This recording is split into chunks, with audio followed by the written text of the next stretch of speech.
You're gonna have a cardiac arrest in 3, 2, 1. And like, all I hear is that. Right. And I'm outside of my body, looking down. I'm watching everything that's going on in this reality, but like I wasn't in it. I saw my body, I saw my family. I was reading their minds. Like everything they were thinking, I was in their heads. It was the craziest thing.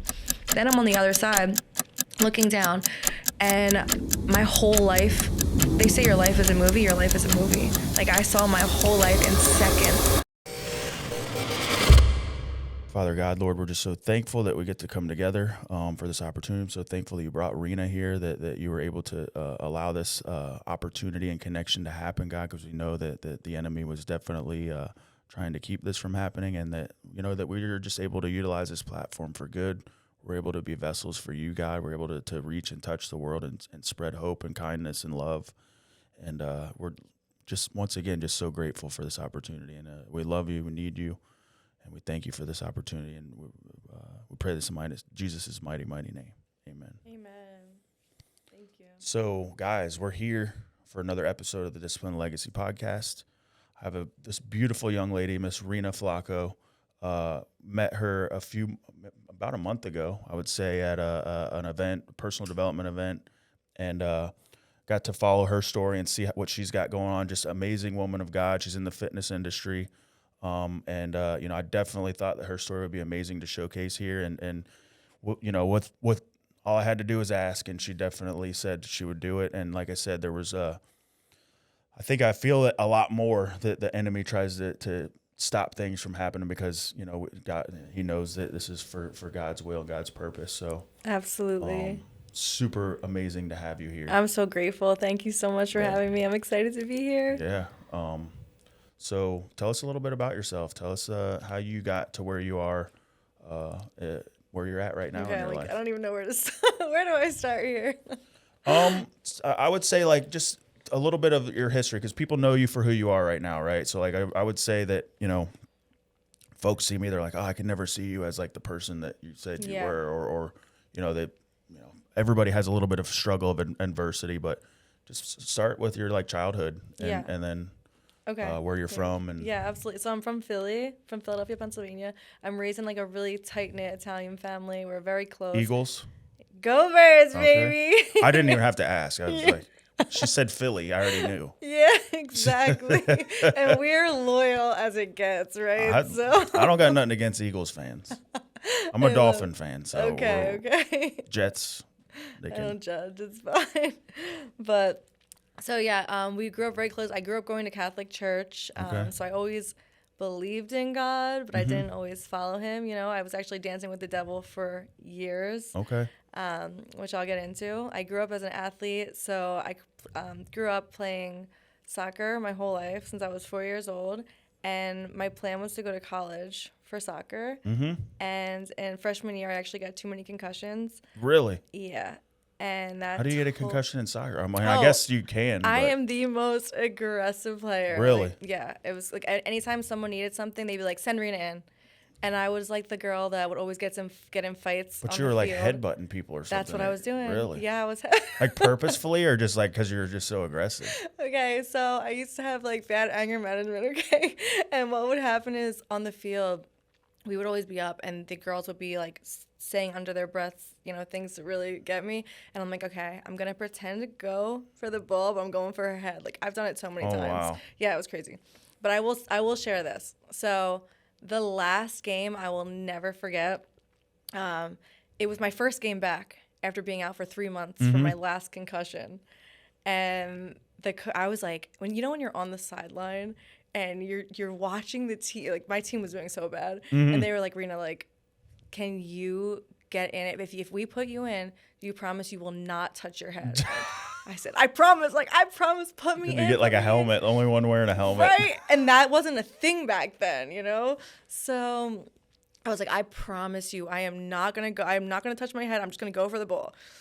So he's like, okay. He's like, we need you. And I was a right defender. Okay. But they put me at striker because they needed me to score. So I was like, okay, I got you. We had like a minute left of the game. So I go in, It was like 30 seconds. This girl's like elbowing me. I'm like, oh no, she's gonna get it. She's gonna get it. And how old were you when this happened? Like, this is younger soccer? This was my last game, so freshman year. Okay. Yeah, freshman year. But I've been playing since I was 4, so that's like that was my identity back then, Yeah. you know? Helped you to find discipline and yeah, the ruthlessness and that and martial arts, which I'll tell you in a second. So 30 seconds in, she's elbowing me, and all of a sudden the ball goes up, and I'm like, I'm not going for the ball, I'm going for her head, and I headbutted her. She went down, I went down, I blacked out. And when I came to, I look over, and they're carrying her off the field. She has like this huge tennis ball on her head. Wow. And next thing you know, I get rushed to the hospital. I wake up in the hospital, and my parents were just like freaking out. They weren't even in town. This was This is multiple. This is like. So this was like my 5th severe concussion. Wow. There's like different levels of having concussions, right? So like the severity of it was I would be throwing up, I'd be blacking out, memory loss, like all of it. Wow. And at the time, I just wanted to win. I didn't care. But now I look back and I'm like, what were you doing? You only get one head, you only get one brain, you only get one life. Like you were playing with fire and you got burned bad, you know? Yeah. So I'll never forget, this is when my depression really started, because when you have an identity as an athlete your whole life, and the doctor's coming in and they're like, you know, we're sorry, but you can never play contact sports ever again. Like, my dreams were completely crushed. I was supposed to go to college for soccer. Like, right. I didn't know what to do, you know? So that's when I really got into like a bad depression. Like, I spiraled. I started drinking, started numbing my pain. I didn't start like smoking then. It was just like heavily drinking. And like I said, I lost my identity. So soccer was everything for me, and then also martial arts. So I grew up in martial arts since I was 4 years old. I'm a 4th degree black belt. I ended up teaching that for the longest time. Martial arts, which one? Taekwondo. Okay. So that's what really taught me discipline. There's kick, like, I mean, I'm sorry, but I don't know exactly. I know there's a difference between like karate, taekwondo. I know jujitsu. There's so many different forms of martial arts. Right. Even like jujitsu, there's like 4. Yeah, jiu-jitsu's another level. Like, I've tried it. I'm like, I don't know. I'm good. I wrestled in high school, so like I was like, yeah, that's another form too. I'm not good on the ground. My legs are strong, and I just pick people up and slam them. Because I played football. I was a middle linebacker. So. There you go. But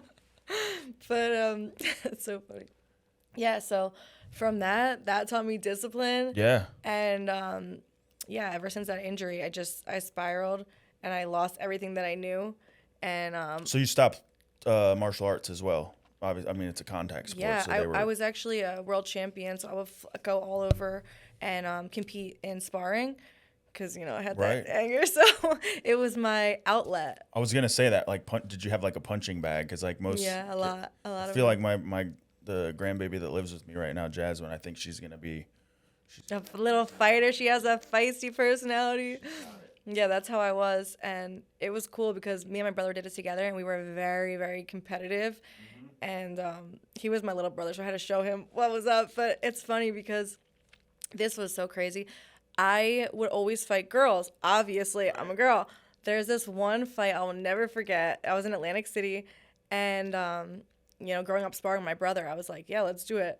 They didn't have any girls for me to fight, and this guy was like, I'm not fighting a girl. Are you kidding me? Like, look at her. I heard him say that, and that got me so mad. Yeah, so we went, and you're not even going to believe it. I never shared this before. So it was like, ding, ding, ding, and all of a sudden, like, I was known for my side kick, right? So I went, boom, side kick right there. His arm snapped and was just hanging. Yeah. Shut up. So, like as soon as they ring the bell, that's how I was. I didn't there was no let's square up. They rang the bell and I attacked. Like, this kid tried to crawl away from me and I grabbed his foot and dragged him back in. I had this school record for pinning people. I pinned this kid in 22 seconds. Wow. Yeah. See, it might be different now, but that was that's amazing. But I don't understand even my son did jujitsu and he's like, oh, the kid sprained his ankle. I'm like, dude, this is war. Yeah. Like, this isn't Xbox. Like even though you're practicing right now, it's still you're fighting for your life, or in a sense you're so it's a competition of like the gladiator days. Really, that's where it all came from. Because back then they didn't stop the fight. There wasn't no rounds. It was like they were fighting to the death, and people were watching it. So and you feel that too, like.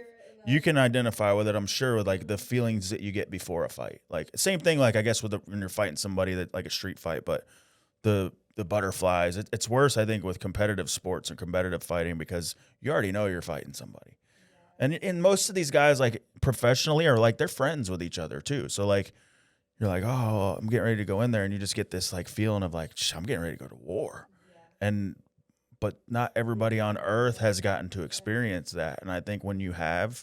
Like you said, it brings out a level of like tenacity and to have that discipline to know that like to get your mind right and just get into that zone where you're getting ready to go to battle.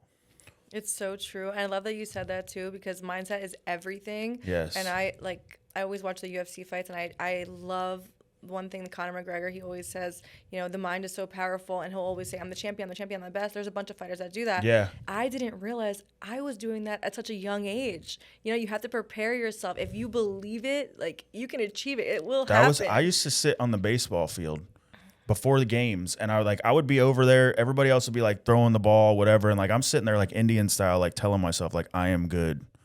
I will succeed. Like I was like that, like in a meditative state in the corner. And then like that game, like I pitched a no-hitter, I hit a cycle, like, but so you believe it, you become it, right? Yes. 100%. Absolutely. It's so crazy because I'm like, wow, this has been like a staple forever, and now I'm preaching it, but it works. And you don't realize a lot of times too, the stuff we take from our childhood like that, because like subconsciously that made you who you are, because of the disciplined, kind of mindset. And so it's cool. That's why I like sports, because it definitely made me a big part of who I am, and also with like the coaching that we receive, right? Right. I'll never forget my T-ball coach, or A-League coach, Jonnie Steele, taught me how to pitch.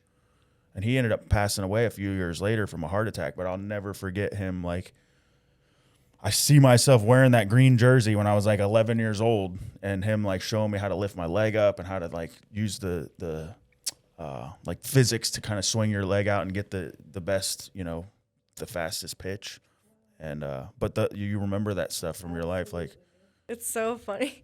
You just gave me a vision when you said that. Like when I learned how to do my back kick, my master, his name's Master Ron, he would always say, all right, you have to, everything he taught me is what I taught the kids, It's like what you just said gave me that vision. I was like, wow. He would always say, make sure you swing your head around first so you're not going to hit someone's grandma. Like, I just thought that was the funniest thing as a kid, because could you imagine if you just kick anything, you're like, you don't know. But People be laying on the ground. helped you to remember it too. Absolutely. Like, as a good, It's so funny.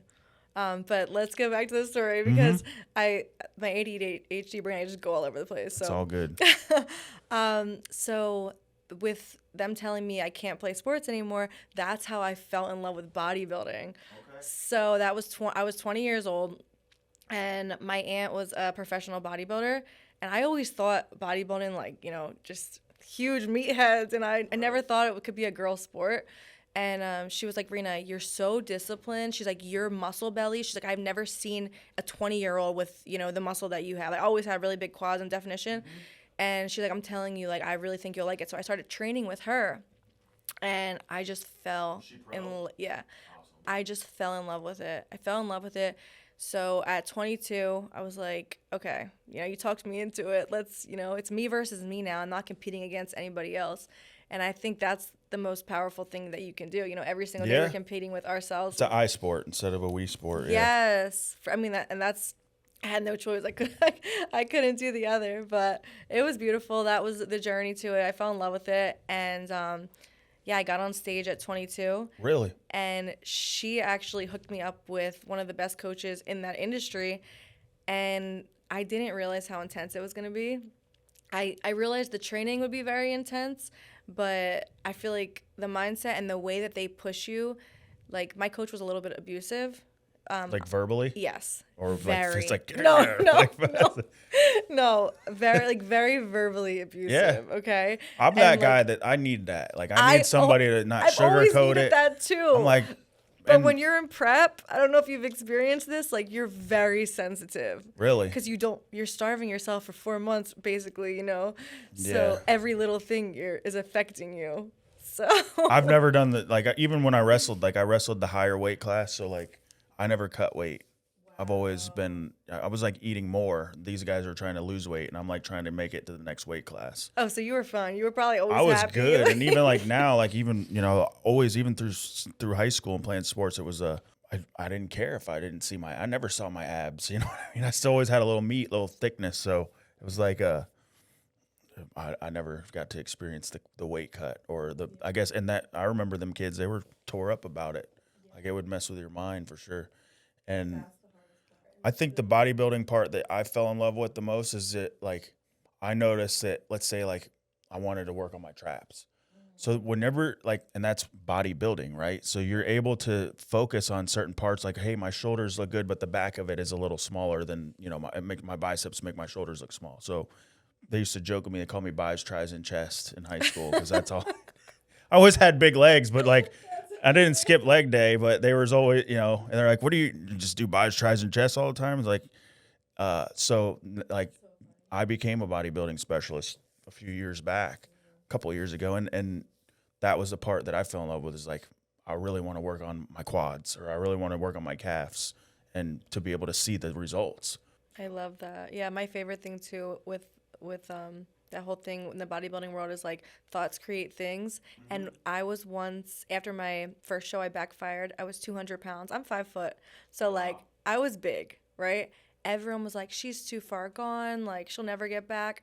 I knew that wasn't the case, but still those words hurt, right? Mm-hmm. So every single day I was in the gym, I had to wear really baggy, sweatpants, sweatshirts. I would look in the mirror and I would visualize myself in the physique that I was creating. Yeah. You know, like you said, everything, it's so cool in the bodybuilding world because we're literally building the body of our dreams, but it starts with our mind, you know? So like even now when I talk to my clients, I'm like, don't look at what you have now. Look at what you're trying to create and it will happen 50 times faster. Like absolutely. Having vision and like in anything that you do, whatever, if you're in construction or whatever it is, if you can see it completed, yes, then you can do a lot of things in life. Yeah, absolutely.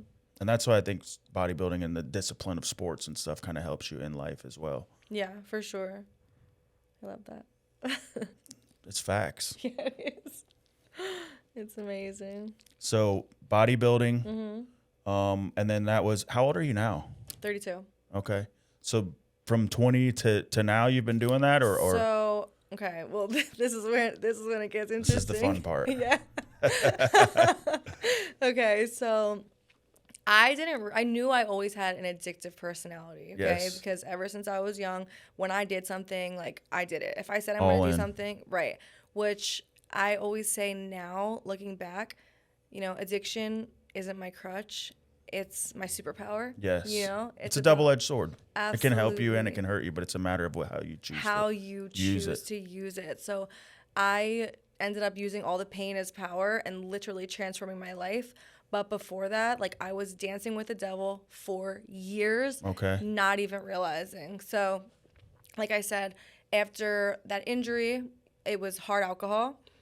And then, of course, I met my ex actually at 22 years old at the bodybuilding show. I was like, I waited my whole life. Were you you're like the gorilla juice head lover guy? Yes. Or guys? And that's what I wanted in my head. I'm like, I'm going to go to the show. I'm going to meet a hot bodybuilder. That's really all I wanted. And that's what I got. But be careful what you ask for because ask and you shall receive. Yeah, exactly. But it came with it. I will never talk to someone like that again just because of my experience. It was very intense. Like when it was good, it was good. Mm-hmm. When it was bad, it was worse than you can ever imagine. And this is the first time I'm sharing about this, but this is part of the journey, and my story. And I honestly wouldn't take anything back because it wouldn't make me who I am today. 100%. So 22 years old and I never smoked weed. I was like, I don't do drugs. Like I just like alcohol, we're Italian. That's what I would always say. Yeah. been watching them do it for years. Yeah, Wine, we started yeah. drinking when I came out the womb. Like, Yeah. it's fine. But it's the way you use it, you know? In Italy, everyone's drinking, but they're enjoying it. Here in America, you see everyone blacked out because they're just numbing so much pain. Well, it's And I that's what think I was it doing. my grandmother's from Naples. Okay. My mom's mom. She came through Ellis Island, so it's in my blood as well. Mm-hmm. And I remember going to we couldn't call her grandma. She wanted to be called grandmother. And like we went and we would go there, but there was like a full course meal from the time we got there at like 10 o'clock in the morning. There was this food, and the wine. But it's the culture, like, you know. And then nobody really. I don't ever remember seeing people get blacked out. But that was me. Whenever I started, it's like if I liked something that made me feel good, I wanted more. So. But I think that came from sports too, because like I said, that addictive personality of like eating, breathing, sleeping, the sports that I loved became, you know, once I found weed or alcohol and you know, it just progressed. You replaced it to that, and so that's exactly what happened to me. And so it just spiraled. So it was like, and then I was hiding, like, so I started with the alcohol. Then when I met my ex, he was like, oh, like, we laugh all the time together, you know, but why don't we try weed? Because it'll be even better. Like, we'll be even funnier. And I was like, I don't think I'll like it, but okay. Tried it with him, got completely hooked. Like, I turned into like an oil head. I ended up getting my medical card because as an addict, you're the sneakiest. You can justify it. It's Yeah. legal. Oh, yeah, I have severe anxiety, and I mean, I Yeah. did, so easy to get the medical card. And I would be going to the store every single day for us. And it just turned into something that we couldn't live without. So that was 22. I was with him from 22 to 27. And the first year of our relationship, it was like a honeymoon. Like, it was everything that I prayed for, right? And then after the first year, it was just like hell on earth, you know. It was the drugs. He was an addict as well, so I was prescribed Adderall as well. I ended up starting with like 10 milligrams, and then over the years I got to like 60 milligrams a day. Wow. Which, I mean, I'm 5 foot, I was like 120 pounds, you I know? just smoked meth instead. It's the same thing. Yeah. Literally same thing. It is. It's just synthetic. Yes. Oh my gosh, it was crazy. So I became dependent on the Adderall, became dependent on the weed, became dependent on my ex, like everything that you can think about. Like, it was like I cannot live without it. And then the person that I thought I loved so much, the relationship ended up getting very abusive in every way, like mentally, emotionally, physically.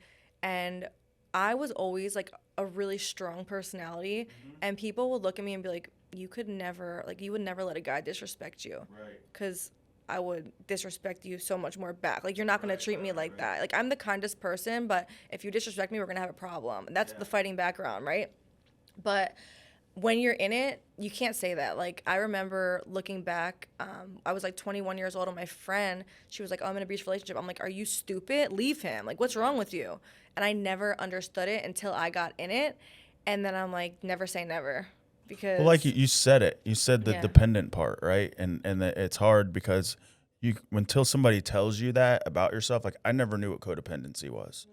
And like until I realized, like with my son's mother, like talk about toxicity, but like you thought it was love, and like you thought you were staying together for the right reasons, and then it's like, but there was a certain line that was crossed at some point in that relationship, and God knows that if we, you know, I tell people relationships, no matter what, whether it's husband, wife, best friend, somebody you meet at the store that you become friends with, like a relationship is 100 and 100. It should be both people working on it together. And like, you know, even 6-7 years in on any relationship, you're different people.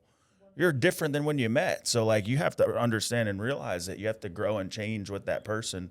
And if I'm growing and you're not, then there's a difference there. And if I, you know, like if I truly love the other person, or, you know, or I can understand that they're not growing either, then I either have to accept the way they are and just live with it, or be encouraging into like trying to help them move in a direction that I want them to move in. Because I did that for my wife. I stopped doing drugs, stopped smoking cigarettes, stopped dipping. Like I'll never forget trying to quit dipping, but that was the first time I quit nicotine, like cold turkey. Wow. And because I truly didn't want it anymore, and like she's like, I'll never kiss you again, and like I would try to hide it. You can't hide I it. would go to like I'm going to get the car. We'd be out going to dinner, and like I'd go out there and throw a big horseshoe dip in, and she's like, I know what you're doing. She's like, I'm not stupid. And like I always thought I was hiding stuff from people, but and I'll never forget that like third day in, like I wanted it so bad, and I just kept saying no, I'm not gonna do it. But that's just one instance, one example that if you truly want to stop doing something, you can stop doing it, because that's the most socially accepted drug in America. That I could justify it all day long, but to truly step away from it. And she's like, you throw that in my face all the time. I'm like, well, if I could change that, like you can change a couple things Anything. too, right? Absolutely. Like, No, it's so true. I always say that to my clients too. I'm like, if you want it, like truly want it, you will make it happen. And if you don't, you're going to find every little excuse and use that as excuse to why you couldn't do it, and there's always going to be something. There's always going to be a birthday. There's always going to be a holiday. There's always going to be someone in town. There's always going to be an excuse. Right. So you need to do it for you. And that's why for me, like at 27 years old, I actually had a cardiac arrest, which I will talk about. But that was my big wake up call. But since that experience, I cold turkeyed the Adderall. I was on steroids for my show. I was every single day like obsessed. I would have so many espresso shots a day. The hard alcohol, the weed, fat burners, like everything that I was on, I cold turkeyed everything and did not look back. Wow. And also my narcissist esque, which they say a narcissist, they do say, listen, they say that a narcissist is harder to get over than heroin. It's scientific fact. Yeah. I've studied them for years. It's crazy. It really is. So yeah, I'm like, if I could do that, anything is possible. Because what happens too when you're in a relationship like that, you become addicted to the abuser. I don't know if you ever heard of that before. Addicted to drama too. Yes. I think you're like, it's almost like if you don't have it in your life, and you feel some type of way. Yeah, absolutely. And they say that it's like well, it's all about I can't think of the word that they talk about, but it's like people are on different levels of frequency, right? Mm-hmm. So if you're carrying a frequency of like negativity and just, poor me, like everything's horrible, guess what? Guess what's going to happen? You're going to have everything happening to you, and you're going to say, poor you. But if you're saying, I got this and I'll figure it out, and God always provides, and the cup always stays overflowing. Like sometimes I don't know how. Like I'm like, I just keep taking on bills and like not knowing how I'm going to pay for it. And God just keeps on showing up. And you think like, oh, how am I going to pay for this? And like the phone rings 5 minutes before it's due. And it's like, here's this opportunity. Like, and because when you're doing the right thing and you're aligned properly with, I just say like, just being a decent human being, is being Christ-like. And it's not hard to do. And walking in gratitude, that absolutely changed my life. Because those years, I was a victim. I was like, why is this happening to me? Why is the one person I love doing this? Why? Everything was why. And it's like when you realize, like, you're not a victim. You're the victor. It's how you look at it. Wow. And, like, I changed that perspective. I truly thank God for everything. And ever since my cardiac arrest, like, every single day I put my hand on my heart. Thank you, God, for the breath in my lungs, for the beating of my heart, like every single day. When you put gratitude out there, you get miracles, you get abundance. Like people are like, how are you living? I came down here with no money, nothing.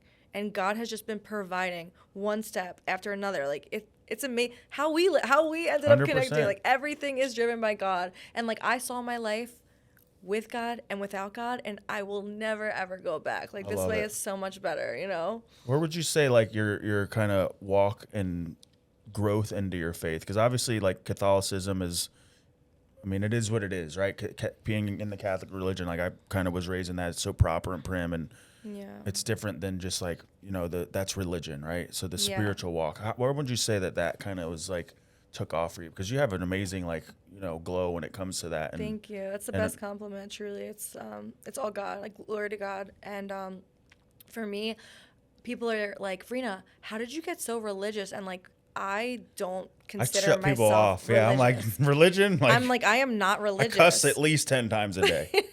Like, Seriously. at least. Like, for me, it's all about relationship. Like, I have such a sacred relationship with our creator, and I think that is everything. Yes. So when people say, oh, you're religious, I'm not religious at all. Like, I do my best, and I give glory to God, because without him giving me a second chance at life, I would not be here. So with that question, the moment that changed everything for me was October 2020. This is crazy, because it was 10/20/2020. So I'm Really? like, that was a divine date right there. So that's when I had my cardiac arrest. And before that, I was numb. Like, numb to the point, couldn't feel any love. Like, my family is they're the closest people to me. They've always been there for me, always been supporting me ever since I was a little girl, you know? And no matter what was around me, I didn't feel anything, because I was focusing on the lack of not being in a relationship anymore. So I was focusing on all the lack in my life, and what was I receiving? More lack. So we were going to a comedy show. It was my mom, my dad, my brother, and it was for my mom's birthday.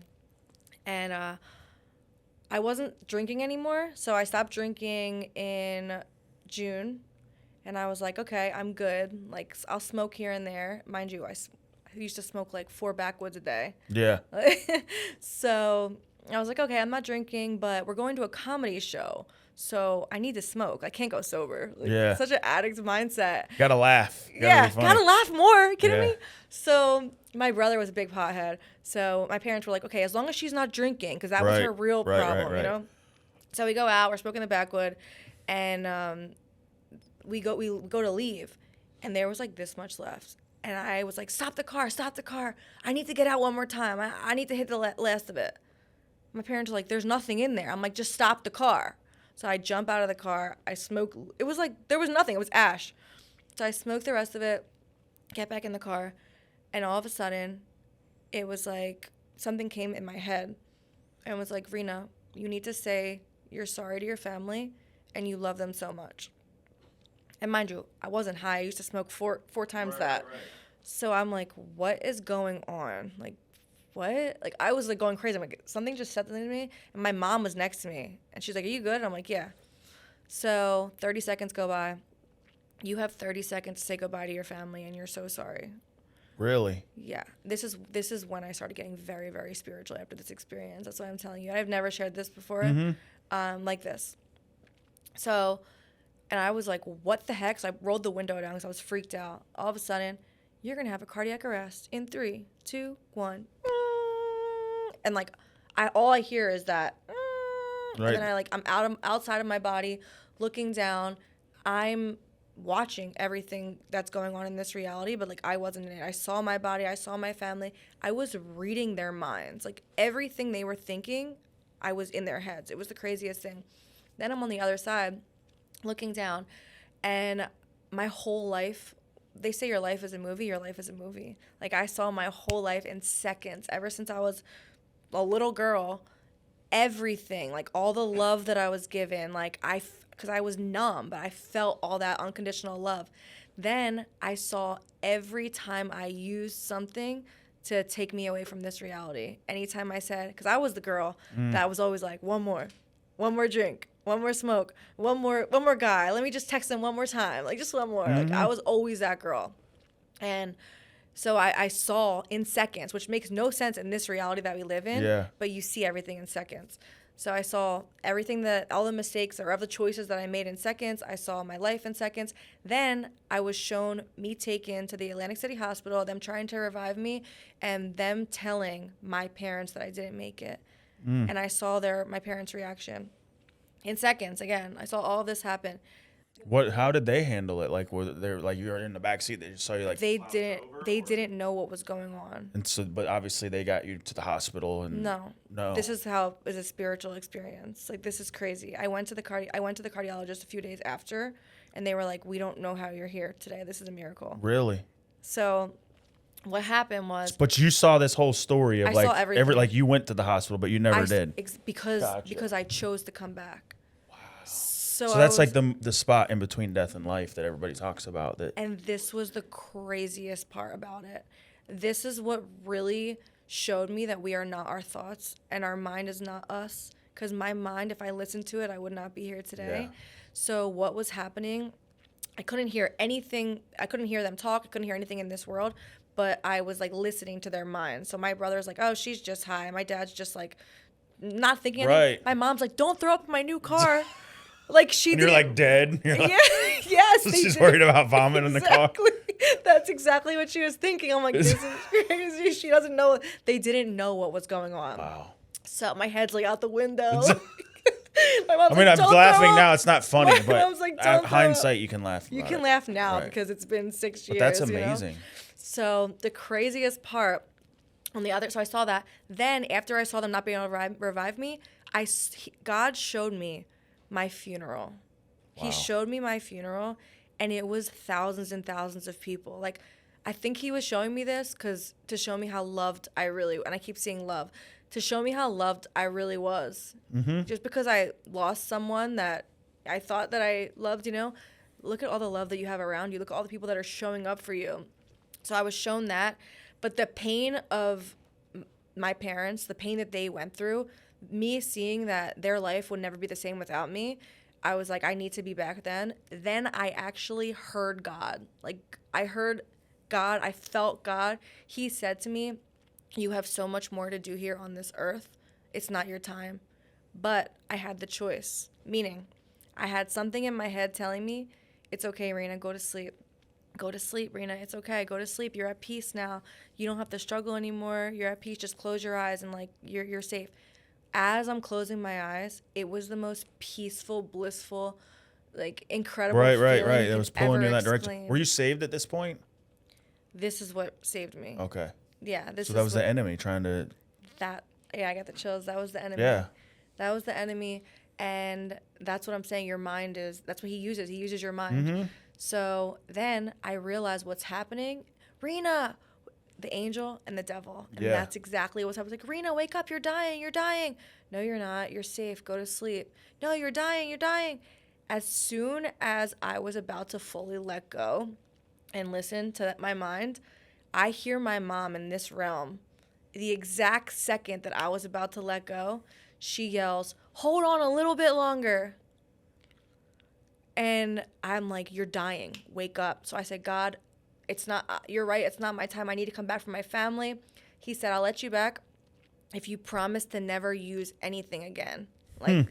And I said, I promise. So boom, I'm back in my body. I start projectile vomiting for like 5 minutes, like black vomit. Wow. Is just pouring out. And I like, after everything happened, in your mom's new car. Yes. When she did it, when she was like, telling you not to do it.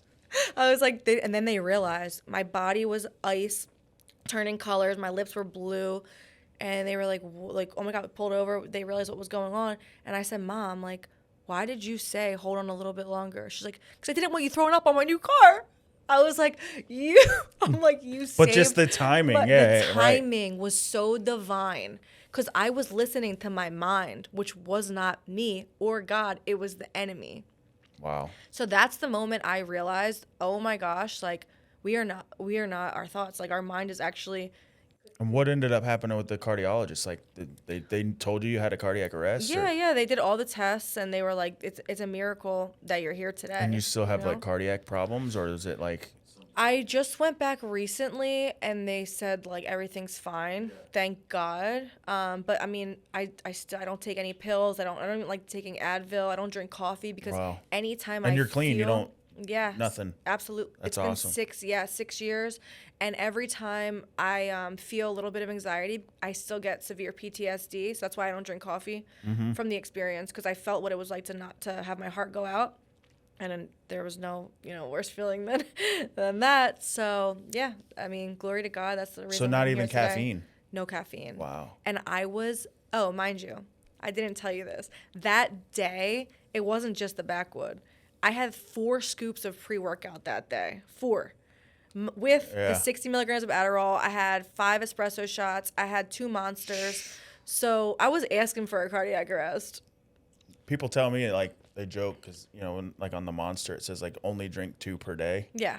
Well, like, and this is, I was a firefighter paramedic for years, and there was a gentleman that was like in his 30s that was, I would say like mid 30s whenever I was working there, and healthy, just, you know, not overweight at all. Like they worked out all the time. Like we had CrossFit equipment in our station, but this guy used to drink like 6 Monsters a day.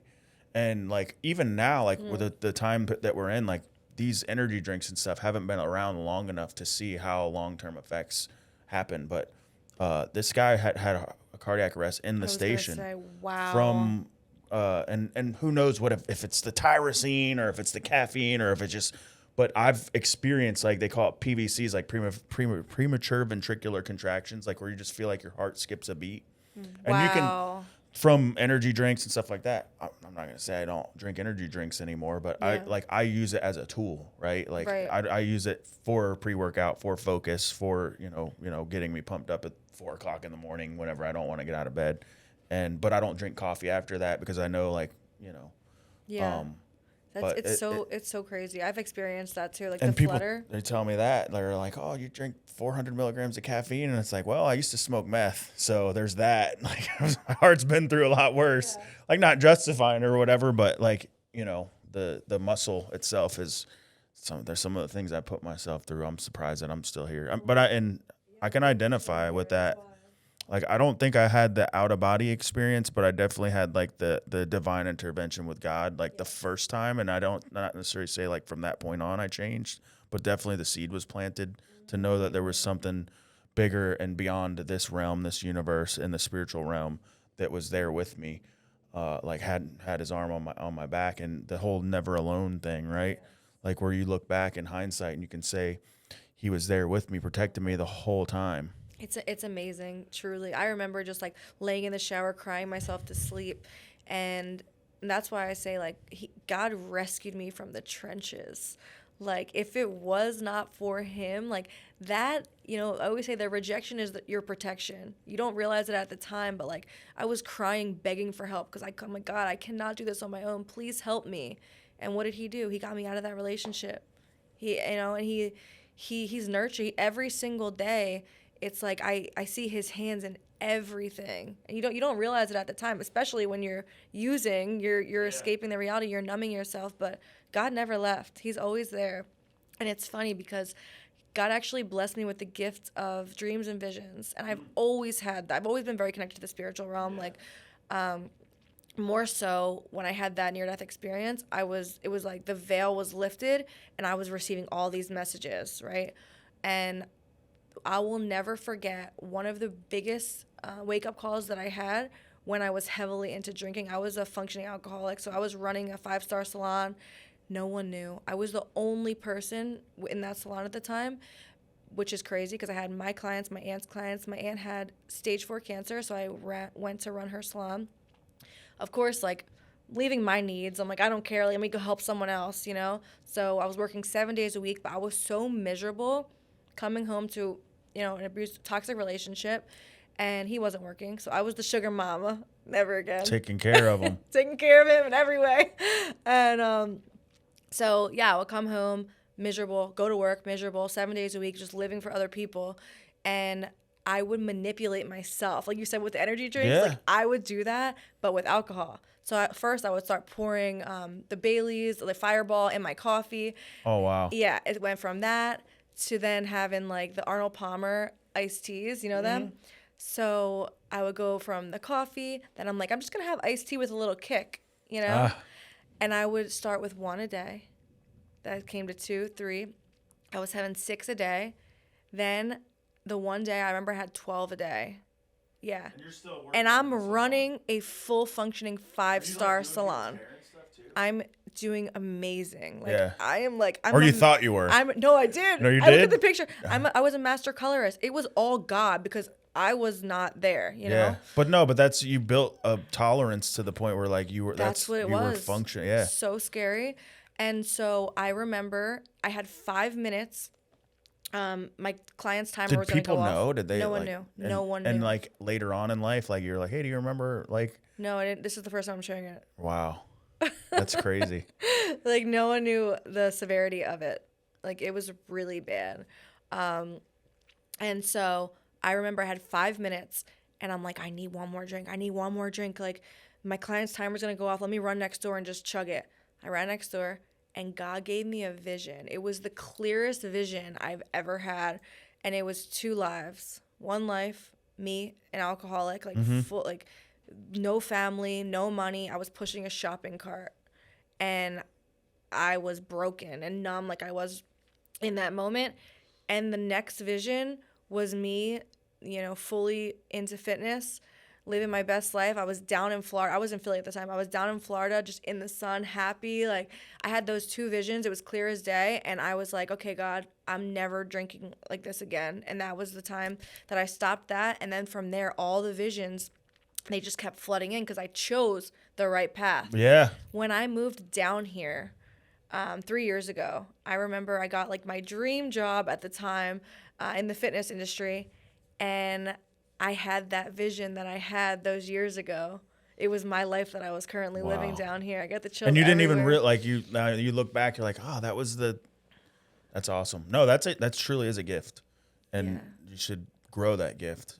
I think Corinthians 5 talks about like if spiritual gifts, and it talks about like some people are teachers, some people are worship leaders, some people are whatever it is that you have. Continue to grow that gift, and it's just like a pitcher, right? He becomes a good pitcher because he's practicing every single day. They talk about Michael Jordan, why he's so good at shooting.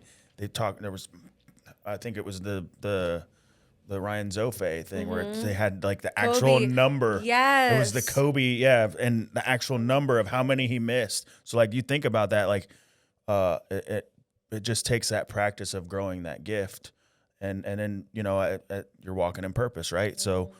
And your purpose could grow and change as you grow and change, and even if it's for that season that you're really, really good at having visions and dreams to share with people, then who knows what's next. And I love that you said that too, because it's all about walking in obedience too.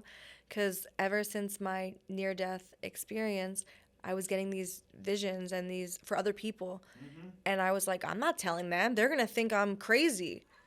Like, God was using me to see what I would do with it. And it took, I'll never forget this. This was one of the craziest ones that I've had. This guy I kept seeing in the gym. And God was like, you need to tell him, because it was so crazy. You need to tell him, he showed me a picture of his sister. It's not his fault. And I'm like, what? Then his sister, his dead sister, came to me and was like, tell my brother it's not his fault. I'm like, I don't know your brother. I don't know what's going on. Like, I'm like so confused. And so what happened was every single day I kept seeing him in the morning, in the afternoon, at night. Every time I would go to the gym, I would see him. The voices got louder. You need to tell my brother. You need to tell my brother. And instead of telling him as soon as I, felt that, I waited and waited. And it was like maybe 2 months every single day of seeing this guy. And then when I finally told him, I was like, hey, this is so crazy, but I don't even know you. I said, I'm Rena. I said, I had this experience. I had a choice to come back, and your sister wanted me to tell you that she loves you and that it's not your fault. This man broke down in the gym, hysterically crying, and he said to me, Rena, he said, I was going to kill myself. Shut up. He said, the fact that you told me that, he said, I don't have a mom and dad. He said, my sister, this is so crazy. He said, my sister was my best friend. She raised me. He said, we have never gotten in a fight before. This was the only fight we had. I left the house, yelled at her, left the house, came back and found her in her bed. He's like, I got the chills. He's like, every single day I think it's my fault. He's like, I was going to take my life. He's like, the fact that you told me that, he's like, I needed to hear that. And I'm like, you should have said it earlier. That's how he works with us is to have that courage, because there's so many times early in my walk where I was at a red light and I had tinted windows on my truck, but there was a homeless girl that was holding a sign, and the sign didn't say give me money. It said it's hot out here. Wow. And I'm sitting from me to you in traffic, tinted windows in my truck, getting ready to turn left at this turn signal, and something just kept telling me, get out and pray for her, get out and pray for her, get out and pray for her. And I didn't, because I'm thinking of what everybody's going to think, oh, these people are going to think I'm crazy. What if the light changes and all these things? And I turned the corner and I prayed for her, but I didn't get out what God wanted me to put hands on her and pray with her on this, in the center median of this intersection. And like, so then I started getting the courage, like if it was in a 7-Eleven, to be like, hey, just go tell that person that, you know, they ask them if they need a hug or ask them if they need you to pray for them. And so like I was started to become more courageous and those things that like, you just got to say it, right? You're like, why didn't I do it sooner? Because, you know, look what happened. This guy it's the enemy. It's 100% the enemy. And like, until like, I realize it now, but like, it's a spiritual battle that we're battling it. It truly is that cartoon when we were kids of a devil and an angel on one on each shoulder. And it's like, now I can turn the volume down on the devil, and like because he has no power, he doesn't control me. Like, and like without a shot, like we talked about, I had a Zoom meeting on Wednesday. We talked about having discernment and being able to just know without a shadow of a doubt, like, this is what I'm supposed to do. Like when we get things that come into our mind that we're supposed to, like, should I do this or not do this? Like, I don't even have to think about it now because I know what God wants me to do.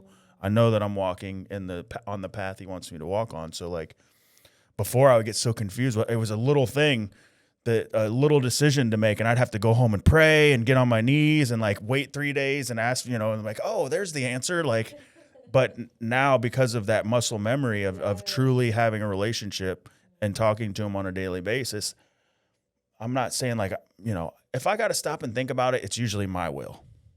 If I got to stop and be like, hey, should I do this or not? It's probably because it's what Jonnie wants to do. And I don't want to do what Jonnie wants to do anymore. I want to walk in as Christ-like as I can on a daily basis. So it's super awesome. I love that you said that too, because discernment is something you really have to master, right? But like every single day, I still struggle with it, you know, and it's with the men. So like, God knows what I'm praying for, right? I'm praying for a man of God to come into my life. And guess who else knows? Guess who else hears my prayers? The enemy. Yeah. So he'll disguise himself as what I'm looking for. And your intuition is so strong because obviously, you know, God is telling you if that's right or wrong. But your mind, the enemy will try to manipulate and be like, no, like, you know, listen to this. But don't overcomplicate it either, because then you're going to think like, I mean, I tell people I could not like date in today's day and age because I feel difficult, like, And so like, we will confuse ourselves to like something that might have been from God. You know what I mean? So there's it's hard, right? You know, this day and age, especially in that realm. But you said it. You're looking for it, right? What if it just shows up and you're like, well, this ain't the one? You know, like. Yeah. I don't know. I'm just throwing it out there. That's true. I believe in God's divine timing. And I feel like, you know, when you pour into yourself, the right one will come. So I feel like what I'm trying to really work on right now is just detachment. And it's like, I don't want what I want. I want what God wants for me. But every single day I have to remind myself that, you know? Yeah. And it is, like you said, I mean, it's God's time. And the instant gratification that I grew up with was like, I would go by a McDonald's and be like, Dad, go stop at McDonald's. And he'd be like, no. Like, but if it was my mom, she'd be like, okay, like pull in there. But because you're hungry, that's the world nowadays, right? Is like, if you want something, it's at your fingertips now. And you can force it to make it happen. And it's easy, but is it the right thing? Right? Is it that meal tastes so much better when you're waiting for it to go home and cook it and put that love into it and season it and put salt on it and then pulling over and throwing something in the microwave. Because you can still get it. It's still food. You're still eating it, but it's not as what it's supposed to be, what it could be, right? To its full potential. I joke with my wife about that too. Like I taste it. You put the love in there, didn't you? But it's definitely it's gonna happen for you for sure. Yeah. God, he gives me the visions. He's just telling me be patient. So yeah. They say be careful what you pray for with that too, because you pray for patience. Guess what? Right. Every stoplight. Right. Oh my gosh. Every single one of them. So true. Oh my God. I'm like, why is this happening? Well, you prayed for patience. I'm getting, you know, you prayed for strength, so I'm making you stronger. Boom. Throw this one in the fire. So you're here in Miami now, and well, South Florida, not here. We're in Port St. Lucie right now, but you're in South Florida. You've been here 3 years. I see you doing like amazing things with, like giving back to the community, and like talk about that a little bit. Talk about like where your walk, that what you got going on now. Yeah. You're in what? You're in fitness and Absolutely. So my favorite thing to do is to give back. God, I just pray every single day, God, use me as a vessel, whatever you need me to do. And he put it on my heart 3 years ago, since I came down here, to cook for the homeless. And that's like my favorite thing to do. He blessed me with the ability to cook, so why not use it for good, right? that's So, a rare thing too, with the ability to cook. So yeah. Well, I grew up Italian. My whole family's chefs, and we do like cook-offs and stuff. So I'm the best, but no. But so yeah, every week I'm about intention, right? So I wish I could do like a bunch of quantity, but I do quality, like 3 to 5 good meals. I put a lot of love into it, and I just pray, God, show me who really needs this. And it's crazy because the first time I did this, God was like, I was obedient. I said, okay, Lord. It was after church. I made this like beautiful pasta dish, and I said, God, show me exactly who needs this meal. So I saw this one homeless person, and it was like dark energy, and I was like, no. Like God was like, no. And I was like, okay. So I kept driving. I'm like, I don't think I'm gonna find anybody. What the heck? He said, up to the right. So I went up to the right, and I see this guy diving in a dumpster. And I'm like, hey, are you hungry? He looks at me with tears in his eyes, and he's like, I'm starving. And I was like, come here. Wow. And I'm like, I made this for you. And I always write notes on the meals too, like God loves you, something. And he's like, he comes up to my car crying. He's like, I was just praying for a meal. And I'm like, see, like God works so fast. When you, yeah, I was like, God, please. And then he was like, up to the right, boom, there we go. So ever since that moment, I was like, the feeling that you get just helping someone, it's small. It doesn't cost anything to be kind, So ever since that moment, every single week, I'm like religious with it. I just love doing that. So yeah, I'm down here in Miami. I give back when I can. For work, I do fitness. So I help people transform their body, and also I'm a life coach. So I believe full transformation is mind, body, spirit. Yeah. It's not just physical. So if you don't have your mind, you have nothing. If you don't have that connection, you have nothing. Like put God first and everything will follow. So that's what I teach my clients first, to have a foundation in faith. And then, yeah, the full transformation is all 3 of them together. It's the trilogy effect. And I work one-on-one with them, and I'm so passionate about, self-growth and all of that. So, So what do you think brought you into that realm? Because people ask me that a lot too, with like the coaching, or I guess like pouring into somebody else, right. or like what do you think that was for you? I think it was a deep calling. Like when I first really saw that I made an impact in someone's life, there's no better feeling, and like you can feel that's your purpose, right? So like I've been doing hair for 20 years. I've always made people feel beautiful on the outside, but there's something about transforming someone from the inside out. And like I know what it's like to be broken, to be suicidal, to feel like you have absolutely nothing, and then to feel God and to really see miracles, beauty, abundance all around you. Like it was one extreme to another. So like I feel like just helping people see that light, coming from the depths of darkness and really getting to experience the light. There's no better feeling. So I feel like, yeah, it's my purpose. It was just like a knowing that this is what I need to do. Yeah. Is it like a day where it's like ding, ding, ding, or was it like a slow transformation into like, hey, like God, this is what I'm supposed to do? Definitely a slow transformation. Like it was like, one step at a time, one person at a time. And you can do all of it too, right? Because you can make people feel beautiful on the inside and on the outside. So. Yeah, absolutely. I think that's how it started too. Years of, and I think it's so funny that God does this too. He uses every single experience that you go through. So I'm like, okay, he helped me 20 years get comfortable talking one-on-one with somebody, like I've worked with everybody, shapes, sizes, you name it, every kind of personality. So I can help so many different people.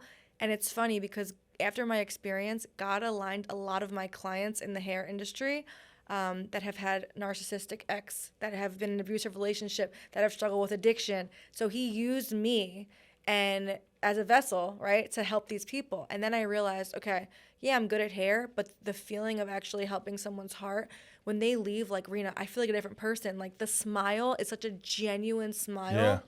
And I'm like, that's the Holy Spirit working through me. Amen. You know, that's when everything changed for me. So like, and right now, honestly, it's not about the money. Like my parents, they're always like, you're the best. You know, you can make so much money doing hair. And I'm like, I know, I see that, but like, it's not about the money for me. It's about the purpose, you know, of what God called me to do. I think that if too, like if you're doing something that you love and you're passionate about it, then the money will come. Like it's kind of a, and like in the world, right? Because like you said, you're if you want to do something for somebody or you want to serve others, what do you need? If you want to go drill a well in Africa, what do you need? A drill. Money. Drill. You need to buy a drill. You need to pay the people to do it. You're right. You just do need a drill, but you need resources to make it happen. You need a team of people who know how to drill wells. You need the drilling machine, and what does that take? Yeah, Money. absolutely. So I think that God will like condition. I got the chills. He will supply it all. He's conditioned me like every step of the way for like to get me ready for the next step. So like even in the journey that I'm on, like it's like, of course I feel like I should be somewhere else right now, but every time he just keeps reminding me, he's like, Jonnie, you're right where you need to be.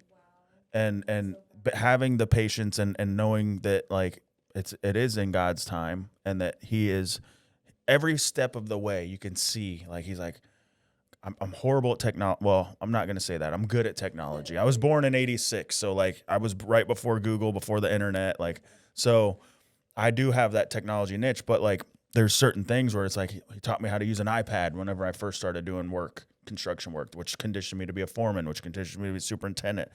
Every step, like he was there to get me ready for the next step. And like even this journey with like the podcast, like there's already other doors that are opening now because of it. And it's like, I see you. He's moving, he's working. And it's like, if you walk out your door in confidence, knowing that you're on the path you're supposed to be on, then everything's just, I mean, not going to happen. We still have to do our part, but like he provides those opportunities and having the discernment to know like, hey, this person was placed in your life for a reason. Right. And I tell people that because even like you talk about how everything has happened the way that it happens. Like I want to make a t-shirt that says no coincidences because there's never any like I was at an event yesterday. It was a kind of like, I guess you would call it a networking event. It was the Realtors Association or whatever. And we're walking out the door and this guy walks up and he was like waiting for us because he saw our work trucks and it was me and another guy that's running the roofing division. And he's like, I was waiting for you guys to come out because, man, 2 years ago I had this guy that worked for you, and he was the salesman that did the roof, and like we were literally building the roofing division. And I'm like, why don't you give us a testimonial like here in the parking lot? He's like, yeah. You guys did great. I don't even remember the guy's name. The salesman's name was John, and I'm like, well, my name's John. Like, are you sure? Like, but I don't sell roofs. And he's like, no, it wasn't you. But like, we just took that opportunity, and it's like, you can't make that up. You can't like just, and so we grabbed that opportunity that situation that God presented to us to, and make it help the roofing division grow. Right. So it was like, and he's a man of faith too. So he was like, dude, all God, like, and that's when people ask me like how I've become so successful, he gets all the glory because every single time there's a situation that arises where you're like, how are we going to pay this bill? We're running out of work. What are we going to do? Like the phone just starts ringing. And I always have that anxiety and fear went out the window a long time ago because he just keeps showing up. And sometimes it's right at the last minute, or if he doesn't show up, there's a reason for it. Because like you said, I mean, if it's in his time, it's going to be perfect when it happens. And in every situation, good, bad, or indifferent, there's something to learn from it. So embracing him and being grateful in the bad times as well and saying, God, this is a horrible part of my life. My sister passed away. It's going to be 2 years now in October. And young, 6 grandkids or 6 children, which and then like 11 grandchildren. I think that's numbers increased since then too. I think there's 13 or 14. But she, like, why? We ask ourselves why God, there's even in that situation, we take from it what we can, right? There's something to learn from every situation, but his plan is perfect. And you know, we try to question things, and it's like we'll never understand it. You know, it's uncomprehendable, the reasoning behind certain things, but death is a part of life. I know that. And Death ends a life, not a relationship. right. So she's around you all the time. She is. You feel her? 100%. You probably get signs all the time from her, yeah. 100%. She's every single Facebook post I've ever posted in my entire life, she liked it. Like, we were looking back the other day at like 5 years ago, and like there she was. Wow. You know? And when I was in my dark times, she, like, when nobody would talk to me, nobody would put money on my books to talk to me on the phone when I was in jail, she would pick up the phone. And never judged me, you know what I mean? Always was there for me through the times where, like, my brother laughed at me when I got beat up by the cops. Like, I wouldn't say he was like standing there like going laughing and pointing, but they were happy. But I created that, right? I was the person that was just such a scumbag piece of crap that they were happy to see me get arrested because, number one, I wasn't going to cause any more pain and turmoil to everybody, any more destruction, and I was safe. But it was like I was vindictive. I was a bad person. Well, the enemy, you know, you were dancing with the devil too, and he was using you. I wasn't a very good dancer, but I was definitely hanging out with him. You were hanging out with him. Somebody's like, dance. I'm like, I'm white. Like, I got no rhythm like that. I got two left feet too. That's me and my wife were joking like recently because she's like what is it? Not salsa. There's another samba. Oh It's my a Brazilian gosh. one. So I was like, you know, they teach classes for that. She's like, I'll go, you know, because she's always like trying to dance, and I just stand there. But I'm gonna do it. I'm gonna be a samba dancer. So you wrote a book. What talk about that a little bit? So she brought me this book, Guided Back to Myself. Talk about it. Where'd that come from? All God. Okay. So I have been dyslexic my whole life, and it's so crazy. Last year, I was living where I'm living now, and on the beach. So God gifted me with this beautiful place on the beach. Mind you, I had no money at the time, and everyone's like, "You're not gonna live on the beach. You're gonna live in a little 100." I was in a 100 square foot tiny house. That's where I was first. So you live on the beach. I live on the beach right now. Like, see the ocean. Like, walk outside, I'm on the sand. Get out of here. And that's why I do not living realistic. Like, Yeah. I walk in faith, not Right, by sight. Right. And so everyone thinks I'm crazy until it actually happens. Yeah. So my family's like, Rena, stop being such a daydreamer. Like, right now I'm living in a tiny house in Hialeah. That's where I was. Like, I was like A tiny house. I wasn't. No, it was called a tiny house. It was 100 square foot. Like, I couldn't even Like get a Connex change. box. Yeah, like, it was crazy. I thought that only existed in like Japan or something. No, it was real. It was real. And every day, I would not feel that I was there. I would feel and visualize that I was living on the beach. Really? And I would close my eyes and I would be like, thank you, God, so much for my space. Thank you, God. Every single day, I truly felt it and believed that I was on the beach, but I was in the middle of nowhere in the ghetto. Like, you know, like, I was really unsafe. Like, I was in a really, like, not good neighborhood. And so, but every day I felt the feeling. So, mind you, I kept looking for a place on the beach. Well, how? I don't know. I couldn't afford it, but God makes a way. So one day I saw this place. It was like $4,500 a month, and I was paying $1,000 for my rent. And I saw this place. I was like, this is exactly what was my vision. This was on my vision board. This was the vision. This is the place on the beach. So I looked into the lady, the landlord, and she was a happiness expert. She called herself, and she was like a psychologist. And I'm like, this is her. Like, I felt it in my soul. Happiness expert. Yeah. That's awesome. I know. She called herself that, and she wrote a book called 21 Days of Happiness. So Wow. It's amazing. It's an amazing book. And I was like, I'm so aligned with this woman. I need to just have one phone call with her. So she's like, yeah, I'm renting my place. It's $4,500 a month. Can you do that? And I was like, well, can we chat first? So we ended up talking. She was very stern in the beginning. And then we ended up talking for like an hour on the phone. We just connected. And she's like, you know, I told her my budget.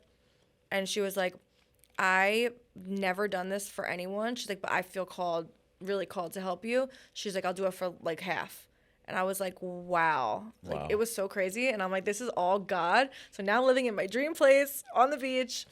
And it was so insane at the time because I could not get a job. Yeah. And I'm like, God, why? Why? I need money to pay for this place that you just gifted me with, right? And he's like, you're going to write a book. And I'm like, what are you talking about? Like, I can't read. I can't write. I'm dyslexic, you know? He said, you're going to write a book. Like, everything that you went through, you're going to write a book. You're going to use that. All the pain is your superpower, and I'm going to help you write it. I said, okay. So since I didn't have a job, I had the time. Yeah. So every single day, I wrote it in 3 months. Right after the 3 month, I got a bunch of jobs flying in, right? So it was just so crazy, the divine timing of this. So every morning, I went for my walk, and this is my gratitude walk. So I go for my walk, I thank God, and I'm just present with him, right? And he's flowing through me. So I'm walking, and I'm writing. I wrote the whole book on my notes. Wow. Like, it was just God. God was just telling me, and he used me as a vessel, and I was just writing on my notes. Then in the afternoon, I would lay on the beach, and I would just edit. So I did that for 3 months. I wrote the book. I didn't write it. God wrote it. He just wrote it through me. And, yeah, he used my story. And So is that what it is? It's your story? And so it's basically a guide. So it's a workbook, and it helps you break, limiting beliefs. It helps you, get out of the darkness. So after every chapter, there's a lot of my story in there and what I've experienced. Yeah. But after every chapter, there's workbook sections as well. So it's different, like, guided meditations, different ways to connect with God, Awesome.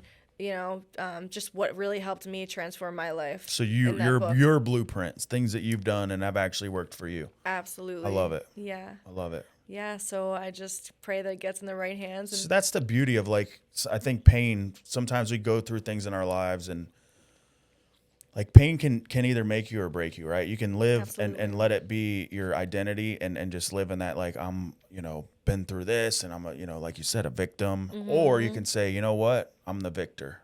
I love that, Yes. because my pain wasn't for nothing. Like, I didn't go through it for no reason. So now I'm utilizing it to create my purpose, right? My purpose has come from my pain.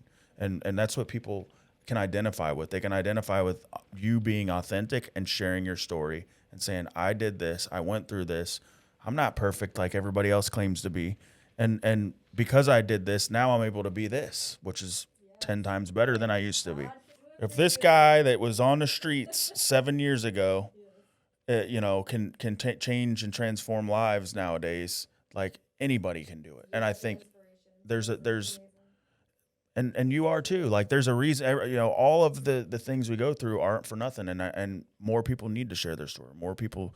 And I think a podcast is a great opportunity for that, because some folks are scared to get in front of a camera and talk or whatever. It just feels like a conversation. I know. I've always had that fear as well. Once the cameras are on me, I'm like, but I'm just like, look, I'm just focused on you, I want to share one more thing with the book, because 100%. this was all God as Okay. well, right? He just never seems to amaze me. Like, it's one thing after another. So obviously, to publish a book, you need money. Yeah. And that's something I didn't have. Okay. So if it's God's will, it's his bill. I always say that. If it's God's will, it's his bill. And this was so divine.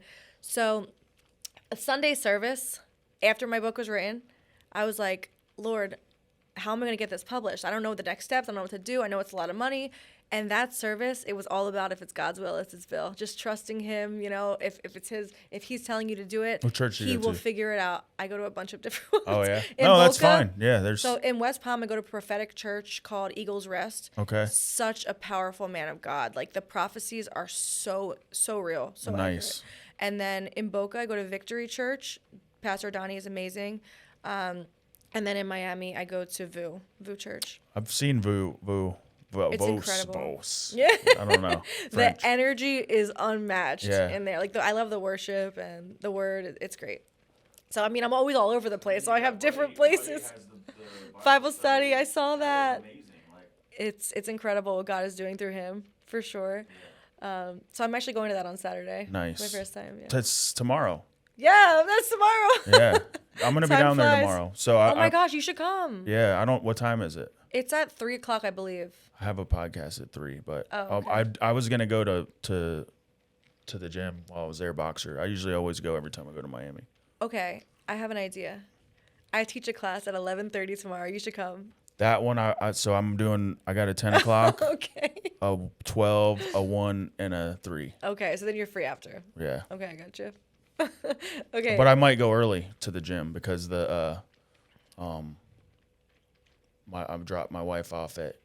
It's gonna be real early. Her flight leaves at 8, so I'm gonna be down there like 4 o'clock in the morning. Oh wow. So I might just shoot to the Shoot gym on early. over. Yeah. I'm used to being up at 4 every day anyway. Yeah, that's a whole nother form of discipline too. Yeah. It's funny because I always was like, I'm not a morning person. If you want to do something and get it done, you're gonna wake up early and get it I done. hear it all the time. You know? Fitness I'm just recently started doing the fitness thing where I'm actually coaching people. Like I've always kind of just given advice and stuff to folks, but like now I realize that like I don't want to have like 20, 30 people, but I want to have like a good maybe 5 to 7. And the few that, there's everybody's like, oh, I got kids and I got, and it's like, They're using that excuse. get up earlier or like what? We have 24 hours. Like, how are you going to utilize that? Or sit on the couch and lift your leg up 47 times. Like that's working out. Do something. Yeah. Exactly. Okay, let me share this quick.